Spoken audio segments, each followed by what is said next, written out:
Welcome to episode 34 of the Sustaining the Herd podcast, brought to you by Sechi Agri-Services and Engineering of Raymond, Nebraska. I'm Andrew Wadle, and I'm joined in the studio today, as usual, with my co-host, Brock Vitek. Hey there, Andrew. Along with our very special guest, Win Cowgill. Glad to be here. And before we get into, we're going to give Win a chance to introduce himself. But what I would like to do first is just kind of welcome our new listeners. We appreciate you joining us, and also welcome back to our continued listeners. And so, just for our new listeners, just a little bit about Sustaining the Herd, what we're all about. Really, we're about everything involving sustainability and agriculture, probably with a little bit of a focus on animal agriculture, although we'll be departing from that a bit today, but sustainability in agriculture. And what is sustainability? I think that probably if you asked 100 people, you get 100 different definitions, but we kind of really boil it down to three things. So sustainability is protecting the air and the water, keeping pollutants and whatnot out of the air we breathe and the water we drink. It means efficient businesses, doing more with less. Productivity really results in sustainability, maximizing our resources. And then lastly is business sustainability. We have to have businesses that are successful and sustainable in order to be continuing to produce food, fiber, etc., and all the things that we need in society. So sustainability is really what connects agriculture to society, besides the agricultural commodities. So again, Win, thank you very much for joining us. And Win's official title is Professor Emeritus of Rutgers, the State University of New Jersey. And I'll just say a little bit more about Win. Win is a pomologist, and we're going to find out what that's all about. And at Sustaining the Herd, we are all about firsts. We're still so new at this. Everything is almost a first. And so to have a pomologist in our midst, we've had attorneys and cattlemen and dairymen, etc. Today we have a pomologist. Win, thanks for joining us, and please tell us about you. Oh, it's a long story, but how about I start with a pomologist?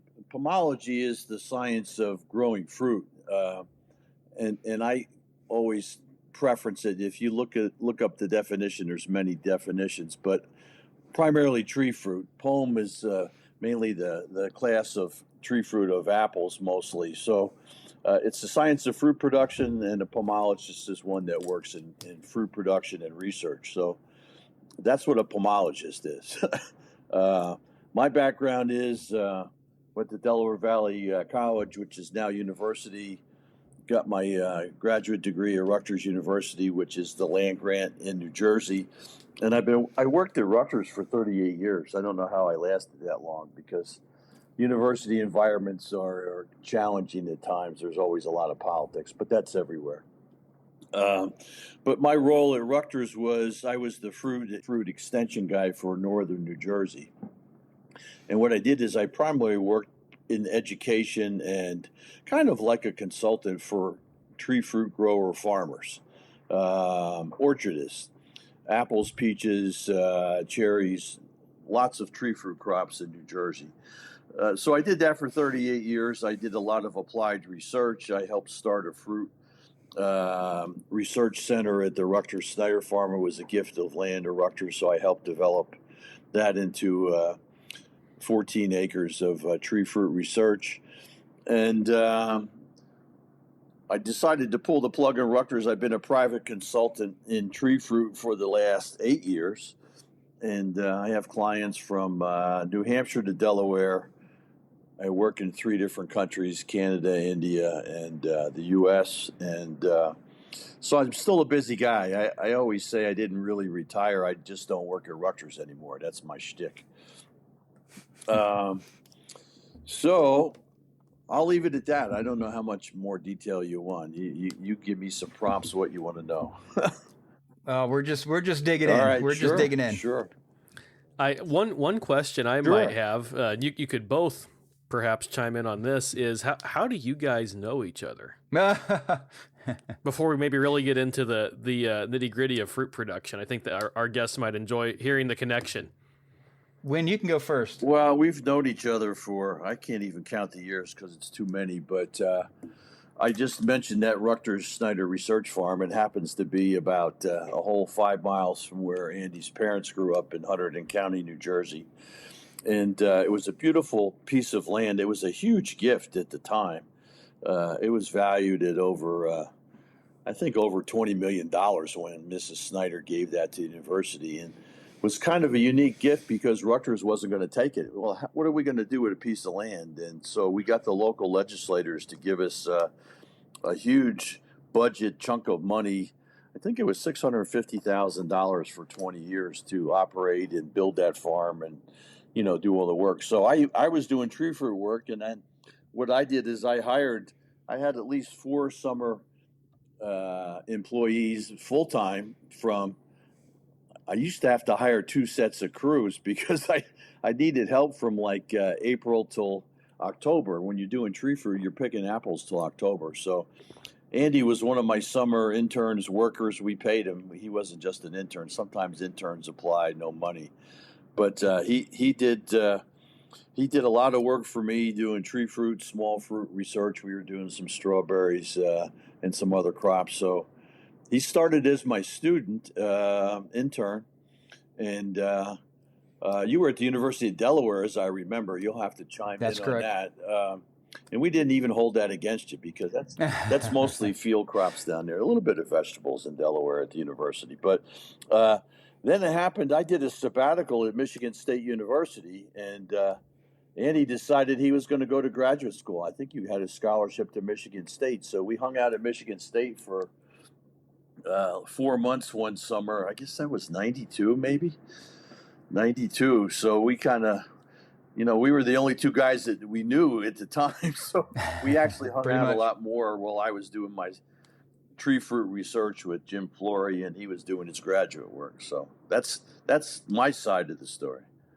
I can't add to that. That pretty much sums it up. And when as a university student with sights on going to graduate school, working in research, even with fruit research, although I certainly didn't stay on that trajectory. Well, I sure learned a lot as it related to doing research in manure. So Win is surely one of my mentors. I really appreciate that. And I was going to say, what's the thing is, Andy, you prompted me with this, small plot research and how to do it is a unique skill set. Most people have no idea what goes into small size. I call it small plot. You don't do 10-acre plots. You're doing much smaller to get the answers to problems and better production. So, I tried to instill a little bit of that in you. I think I probably did you good along the way. Yeah, you did. That's great. Well, thanks for a little more of an intro there, guys. Just wanted to get that all out there. Now I'd like to dive into the conversation of fruit production. My first big question, Win, is for a guy like me from the cornfields and the feedlots of Nebraska, I do not associate New Jersey and the Northeast much with fruit production. However, I know fruit production is important there. So could you help us understand how does the Northeast region play a role in U.S. fruit production? That's a very good question because New Jersey, people think of New Jersey as the Garden State Parkway or the New Jersey Turnpike, and the joke always is, well, what exit are you on the Garden State Parkway when you're telling somebody you're from New Jersey? Where do you live? Exit 32 or 132. And the fact is, New Jersey is known as the Garden State. It's got a magnificent climate because you're close. You're never more than 60, 70 miles from the Atlantic Ocean. So you have a moderating climate. You have 2 distinct soil types. The northern part of the state is a very primarily loam, silt loam soils, very fertile soils. Actually, at our research farm, that soil type there is one of the richest in the United States. So New Jersey's known for tree fruit and vegetables. We are still the #1 commercial peach growing state. on the East Coast, the northernmost, because peaches have to worry about cold temperatures. So if you go much north of New Jersey, now New York and Massachusetts, they all want to grow peaches, but they'll lose them 2 out of 5 years to minimum temperature. Jersey, we usually get through. So peaches are a major crop. New Jersey's the third largest peach state in the country. We usually share that with Pennsylvania. We go back and forth. Georgia and North Carolina are we kind of lump them together as the second, and California is the biggest with, almost 10 times the amount of peach production. But here's the deal, peaches in New Jersey, think about the population. That's our advantage. 9 million in New York City, 3 million in Philadelphia area, and 9 million Jersey, 9 million New York. So you got 22 million people within 2 hours. So anything you grow, you can sell direct to the consumer. It doesn't have to get shipped 7 days across country. The reason peaches are so valuable is that we can pick them riper and then have them right to the consumer in 2 days instead of having to pick them 9, 10, 11 days ahead. Anybody ever ate a California peach, they're usually not the best because they got picked so early. They don't really have that flavor.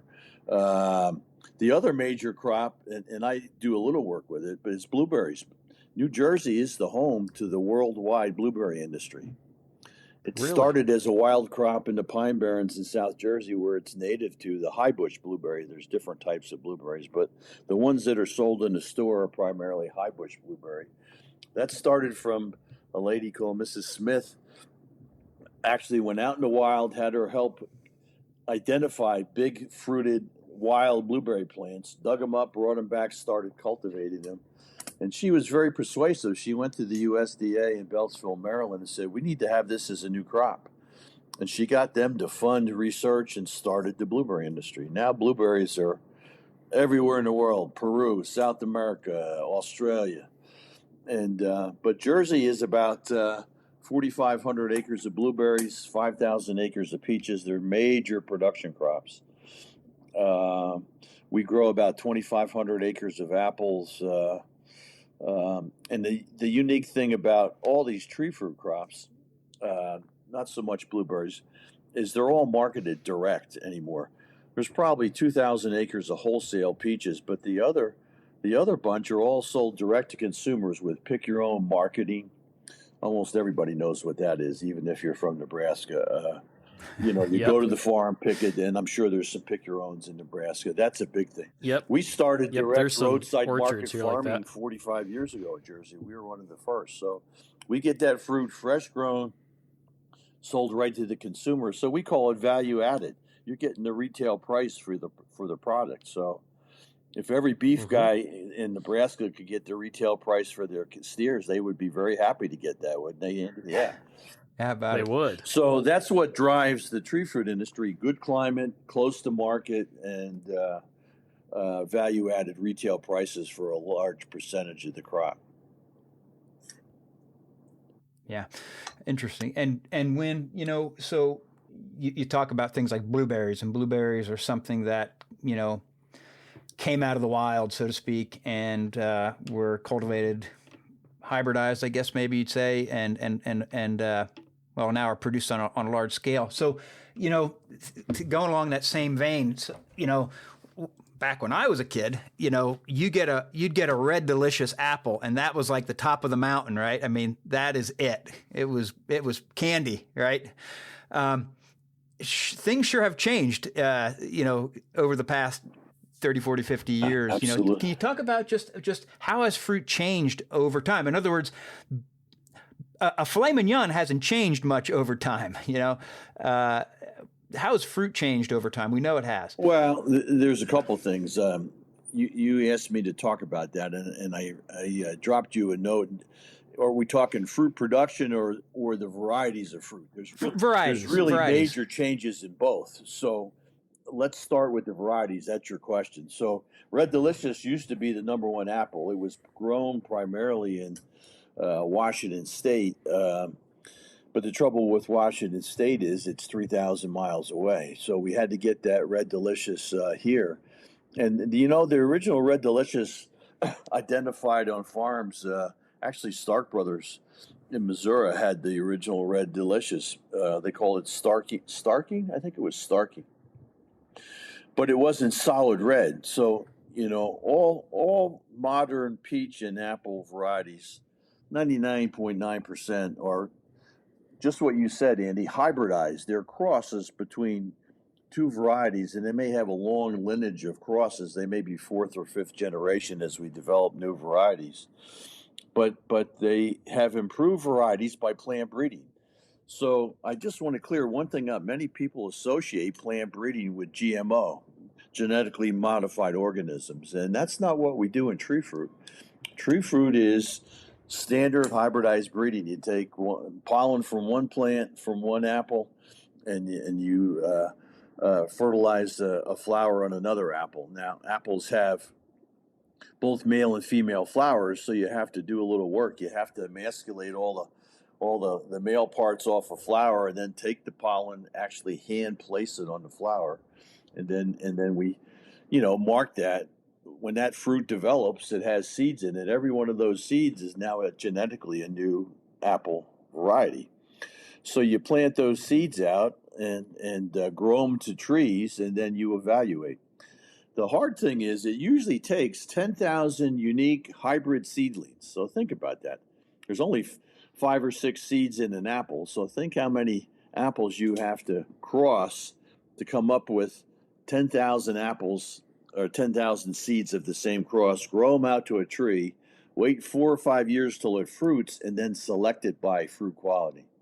Oh my goodness, what a lot of work. And I did my graduate work with the tree fruit breeder who developed new varieties of apple and apricot, peach and pear. And that was Dr. Huff at Rutgers. And Andy, you'd be surprised. His number one goal, he used to preach that to me in 1973 when I started working with him. My goal is to get rid of Red Delicious. That was his goal, to have a better eating variety. And That's so interesting. we've actually done that. We have a bunch of new varieties. So what else has changed with that? It's actually really evolved to where it's not just crossing and getting lucky. Sometimes we still do that. But I would say, 60, 70% of new varieties come out of hybridization. But we'll take those 10,000 seeds, let's stay with that number. We'll put them in a greenhouse and we'll inoculate them for fire blight, which is a bacterial disease. We'll inoculate them for apple scab. And so we try to hybridize and breed for disease resistance, for insect resistance. A lot of different characteristics we can do by using modern plant breeding techniques. So we've come a long way. The challenge is anybody that goes to the grocery store, think about this. Almost even if you're a guy who don't usually do the shopping, right? If you go to the apple section, there's probably 25 varieties of apples there. Okay? Exactly. At least. And you'll know a lot of them. Gala, Fuji, Red Delicious still there. There's some new ones, Evercrisp. There's some from Australia, New Zealand. But you know what? It's just like marketing anything else. A grocery store doesn't want to give you shelf space. They don't want to give up. They only got room for, let's say they got room for 20 varieties. They don't want to give up that slot for Red Delicious because people already are buying it. So you got to give up one to put the new one in. So how does the new one get in? It's the chicken and the egg, there's only a few buyers of new apples. So I'm digressing a bit, but it's part of the apple variety story. How many, Andy, do you have any idea how many buyers of apples there are for the big chains in the country? Most of the apples are sold in chain stores. Right. There's only about 12 buyers of all the fruit in the U.S. So you got to convince one of those 12 buyers to take your new variety. And they're going to say, well, how many trailer loads of fruit can you give me per week if I'm going to put it in my store? and the answer is a farmer's not going to plant a new variety, let alone enough to grow trailer loads. It costs about $30,000 an acre to put an acre of apples in. So how do you get somebody to plant a couple hundred acres of new apple? chicken and the egg is the challenge. So we have a lot of new varieties, but there's still a lot of regulars there. And the number one way I think that new varieties get started is when the roadside markets and direct sellers start featuring a new variety. Think about where Honeycrisp came from. Everybody knows Honeycrisp now. It's probably the number 2 apple by acres. Very hard to grow. It has a lot of challenges, but it eats really good, right? It got started in Michigan from the roadside marketers. Everybody started eating it. And then he said, well, where can we get it in the chain store? And they said, well, we don't have it in the chain store. So all of a sudden they create a demand. The consumer creates the demand. And all of a sudden, all right, we better plant some Honeycrisp. So that's kind of the number one way that new varieties get out there. But I would be honest, if you're an orchardist and a fruit grower, the number one question is, what new variety do I plant for the next 10 years? Right. You want to leave that tree in for 10 years because it costs $30,000 an acre to put them in. That's the number one question. And if you can solve that question, that's a big part of what I do as a consultant, trying to evaluate new varieties. I do that here in New Jersey. Along with some colleagues, so you have multiple locations, and we tell them which are the best new ones we think. Sometimes it's obvious, sometimes not so obvious, but that's the number one question. What's the next new big apple and it's the same with peaches. The difference with peaches is, if you think about it, we don't sell them. Mostly, we don't sell peaches by variety. We sell them by yellow peach, white flesh peach. The new one that's fairly new by timeline is the donut peach. But there's 6, 7 varieties of donut peaches. The flat peach, we call them pingtaos. That's the Chinese word. So what's the next new one there to get in the marketplace? Did I answer your question? Yep. So just I want to come back and talk about we'll come back and talk about pesticides a bit, but when it comes to the inoculation for disease resistance, pest resistance, et cetera, and just for our audience, because this is the stuff people ask all the time, we're still not considered genetically modified at that point, right? No, absolutely not. No, we don't. In apple and tree fruit breeding, we pretty much do not do genetically modified.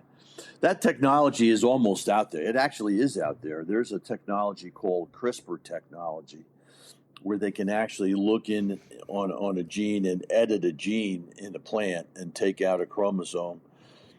I think that's the right word. I'm not a geneticist, much to the chagrin of Dr. Huff back in the 70s. But you can actually edit a current variety to have resistance to, let's say, apple scab. It may be a single gene site. But when you edit that gene, then it's genetically modified. And that has such a bad name in the industry, people think it's bad because they associate GMOs with crossing something out of a frog with an apple and giving some strange cross-species stuff. I think originally that's what used to happen. We were playing with that kind of stuff to get resistance to things in there. But now, I think the one I can think of is, I think it's downy mildew on grapes. There's a single site gene that if you use the CRISPR technology and edit that one little piece out, it no longer gets downy mildew. Well, so you mentioned pesticides. Grape growers have to spray the whole acre of grapes 5 times in the summer with multiple fungicides to prevent downy mildew, because downy mildew takes all the leaves off the vine. No grapes. So if you can have a plant with one gene edited, no other issues, but doesn't get downy mildew, is that a good thing? Yes. A guy at Rutgers in food science figured that one out, but it's still not in the industry because that's GMO. So right now we're not doing it, but it does have promise to do certain things for sure. When it's fortuitous that you mentioned CRISPR technology, because on our most recent episode, which I hosted solo, I had the opportunity to do that at a conference here in Lincoln. And Andrew was working at home in Pennsylvania, so it was just me. But I interviewed a gentleman named Dan Curtis. He's from the St. Louis area, and he's with a company. They're using AI, artificial intelligence, for their their data analysis and all of the computing power behind Right. CRISPR technology to use CRISPR in both like row crop and fruit and vegetable production. So we actually talked about that in the last episode. For all of our listeners who might have any interest in anything you just said there, go and check out that last episode. Yeah. Look up Dan and his company, Pairwise. Kind of a fun That connection between technology's there. So when episodes here. when they overcome the marketing and the issues with that, I think it'll play more of a role, especially for disease resistance, where you can identify where the disease is. So I didn't get into that, but that's the biggest thing on most plants and people. They've, identified and analyzed the whole genomic structure of people, but we certainly have done it for apples, and we're learning which area on the genes control this and that. So how do we use that currently without using the CRISPR? Well, even before they had the whole genome, we would know that there was resistance coming from, well, let's use my professor, Dr. Huff, I mentioned. He came to Rutgers with finding resistance to apple scab fungus disease. He did his graduate work in Illinois, and then he got a job at Rutgers, and he said, make me a full professor because I've already got this technology. I can make disease-resistant apples with apple scab. And that started a whole program. Almost all apples now use a phase of having that original crabapple gene in the apple genome as they make crosses because it's resistant to scab. Growers have to spray 6-7 times with fungicide to control scab. So if you have varieties that don't get scab, it's a huge pesticide saving. So that was just using the right plant as a parent with a cross. Now the trouble is, crabapple that had that resistance. I'm holding my hand up like everybody can see me. We're just verbal, but it's a real small crabapple. Crabapples are only like an inch across, maybe an inch and a half. You don't eat them whole. People would use them for making jam and jelly. So when you cross a crabapple with a good variety, let's say Macintosh, Mac gets scab worse, your offspring are going to be usually smaller fruited varieties, but 50% have the gene for scab resistance. So then you back cross those 50% with something that has more fruit quality. So 3 or 4 generations later, you got scab resistant varieties, and now there's a whole bunch out there that are scab resistant. We don't even sell them as scab resistant.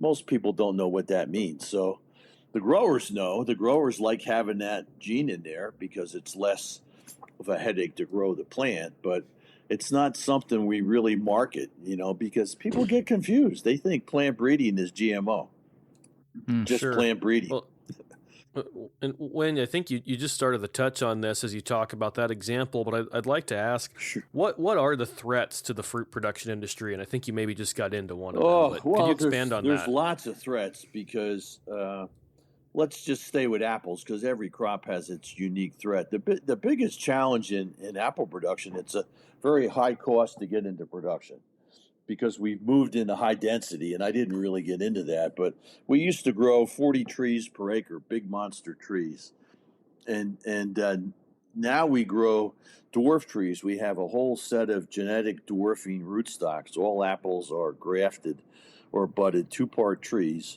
So now instead of 40 trees an acre, we plant 1,200 trees per acre. Oh. But we have to have trellis, we have to have irrigation. So all those trade-offs are worthwhile. But we've gone from a 300 bushel an acre average up to 1,200 to 2,000 bushels per acre. So we can get into production quicker. Cost of production is cheaper, but it's a big nut to get in. So the biggest challenge is cost of production to get started. Part of that is labor. Labor has been the big issue everywhere in agriculture, but no more so than in tree fruit.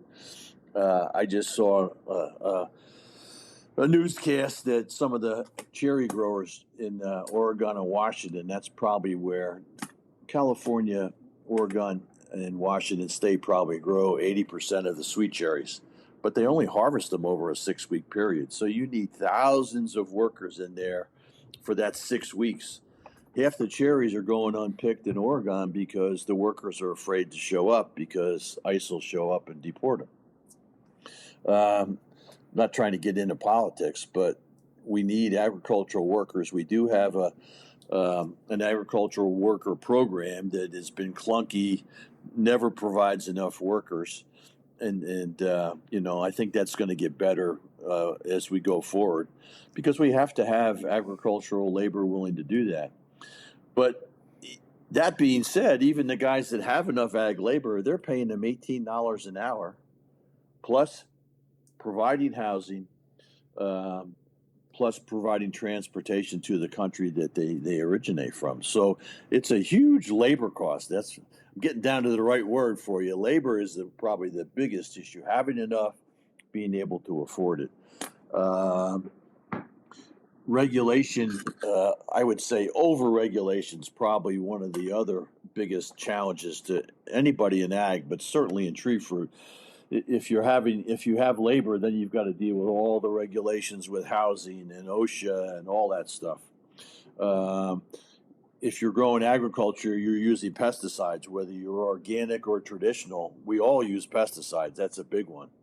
And so you have licensing, you have training, you have all kinds of inspections. You have to really toe the line to be able to use the tools we need in agriculture. Those are probably the two: labor, capital to get started. I'd say that's the top two. I'm sure I could think of more. And on the labor front, Lynn, of course, I'm asking this from an agricultural engineer's perspective. Granted, provided labor is available, hand picking or manual field work in general, it can be done.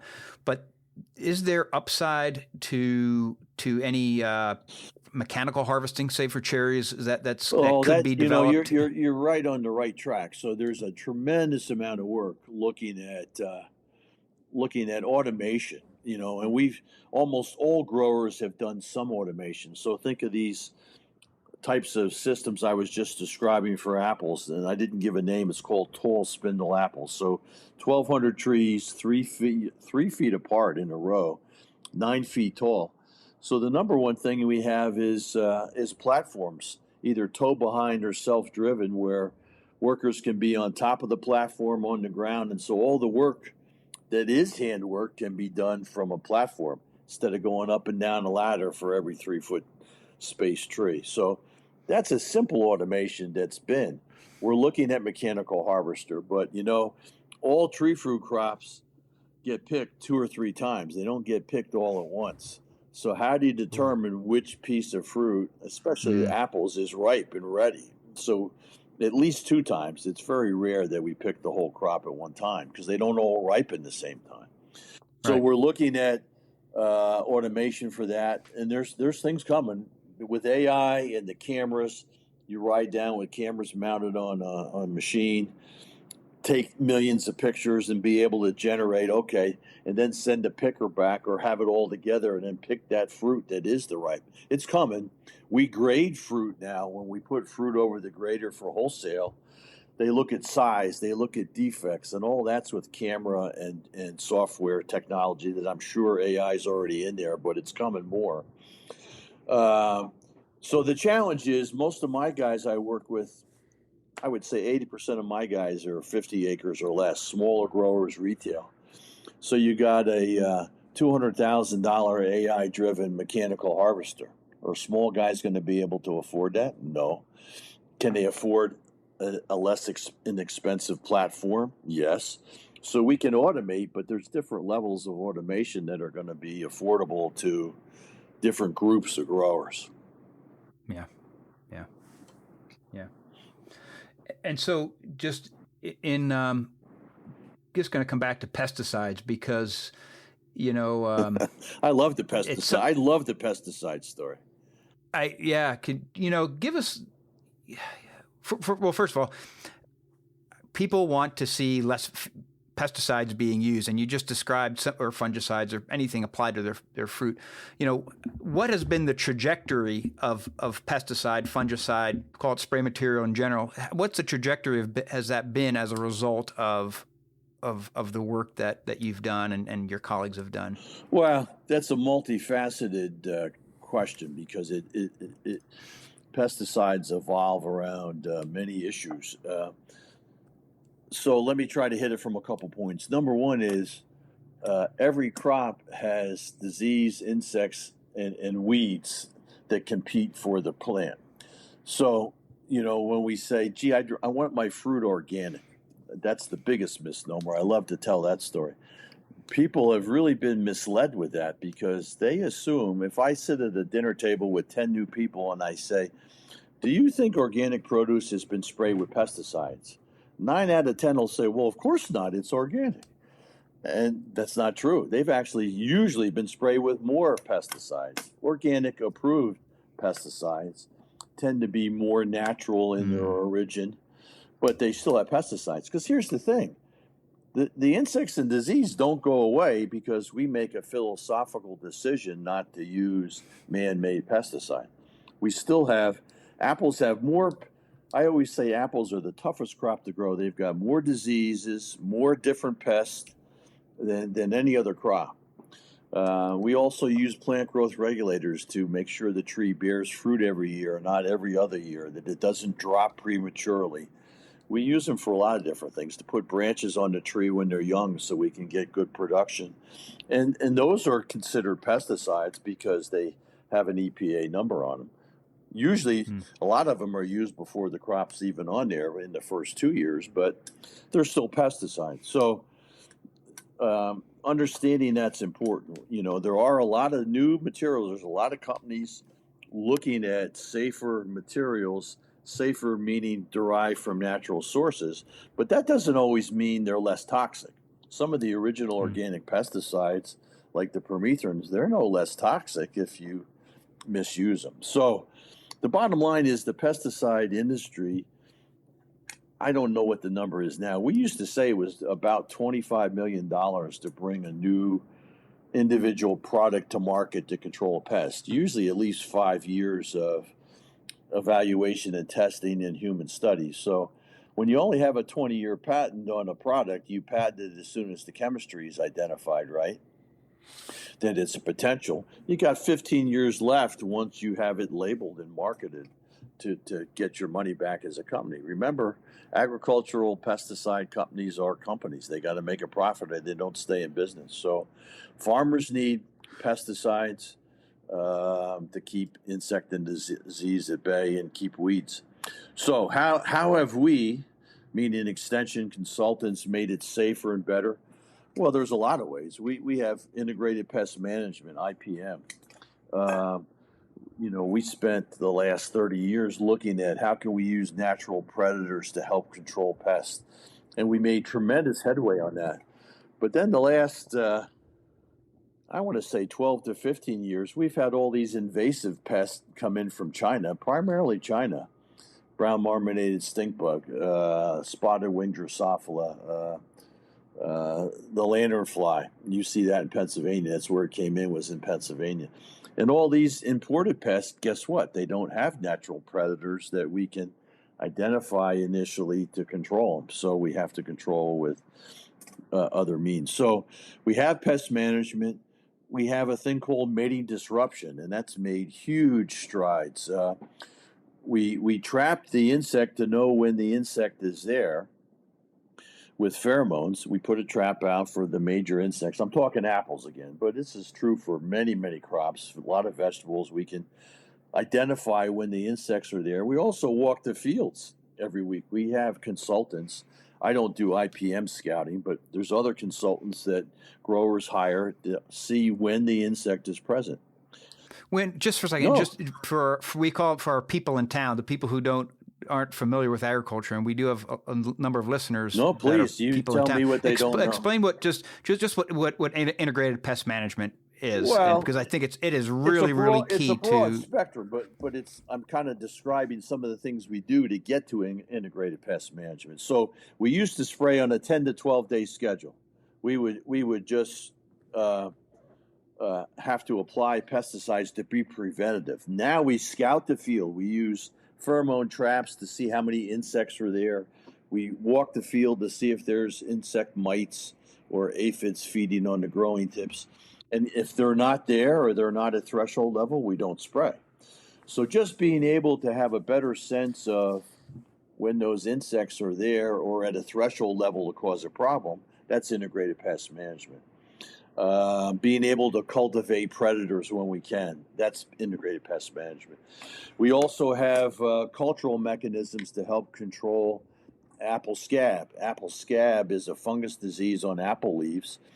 It overwinters on the leaves drop to the ground, and then those spores are on the ground. So the spring, the fungal spores can go up in the tree. So somebody figured out, not me, how to help control apple scab. You get rid of what we call the inoculum, those spores on the ground. So in the fall, grower sprays 40 pounds of nitrogen as urea on the ground. It helps break down the leaves, and there's no more leaves, no more spores.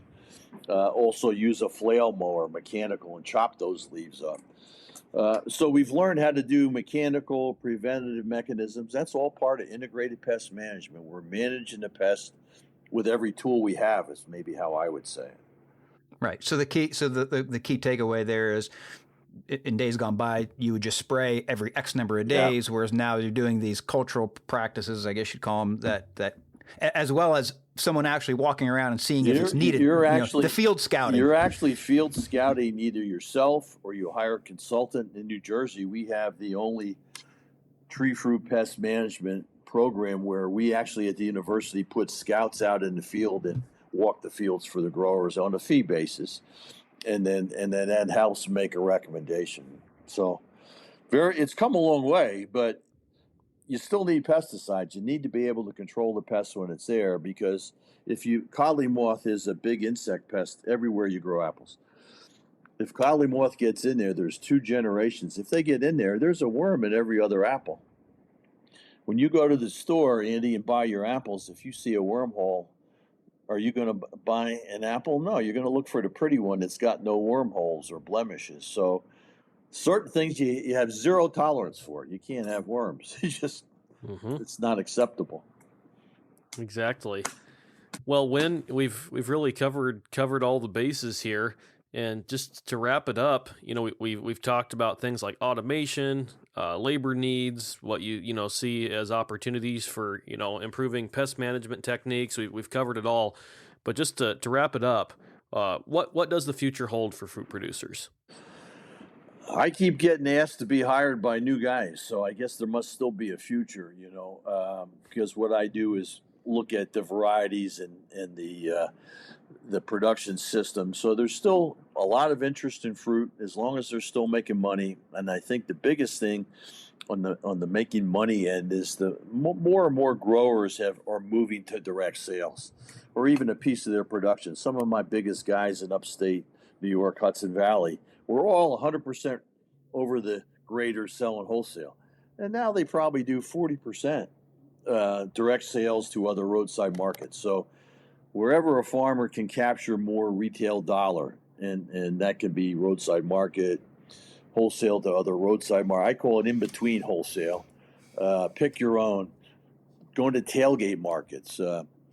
Community supported agriculture. I didn't mention that one. That's a big thing in New Jersey, where a consumer will sign up with Andy and say, Andy, I want you to give me a bag of produce every week. And it's like it's $1,000 for the season. Every week, Andy, you can go pick up a bag of mixed produce, fruit and vegetables, and have fresh stuff at your house. So that's a big thing. And you get what's ever picked that week or whatever. In season that week. Mm-hmm. Exactly. So I've got one guy that's got 1,000 customers doing that, and he delivers to them. He says it's cheaper to deliver it than grow the fruit. So, innovation, finding ways to get new fruit, having the best new varieties is part of that deal, Brock, of, what's the next new thing that consumer's going to want. And I would just mention on apples, that's having the crunch factor. Honeycrisp started that trend where you eat it and it explodes, right? We have a whole nother series of varieties, Evercrisp, Ludicrisp, Sweet Maya. They all have that crunch factor. So any new grower is not planting anything unless it's got the crunch factor. Right, and that's why people aren't, at least people like me, aren't crazy about Red Delicious or Macintosh, because I think you break a tooth in getting through the skin, and then it's not as sweet when you get through it. No, there's nothing there afterwards. Now, a fresh harvested Mac at the right time is really great. The trouble is when it's 6 months old. Remember, apples only have a 2-week season, and they're stored, not in New Jersey, but in Washington State, they store apples 11 months. You get 11-month-old Red Delicious, and it's not the best, Andy. Yeah. Well, when I'm looking forward to the day when me and Brock can sit down and have a fresh, crisp Macintosh or there we go. Red Delicious. We'll bring you a fresh, crisp Evercrisp, which we have a better strain now. It's called the Mitchell Evercrisp. So we're going to bring you some Mitchell Evercrisp. We'll have to come see you in New Jersey. There we go. That'd be fun. Yeah, that'd be a lot of fun. Okay, deal. Well, Win, I think my biggest takeaway from your final comment here is that you are not able to retire anytime soon because there's just so much work to do yet. So I think we'll end it on that note. There you go. I like that. And with that being said, thank you once again for being our guest today. We really appreciate it. And to all of our listeners, both new and returning, thank you for choosing to join us here today for this fun conversation with Win. And we look forward to being back with you again in a couple of weeks. Until then, thanks for joining the herd today.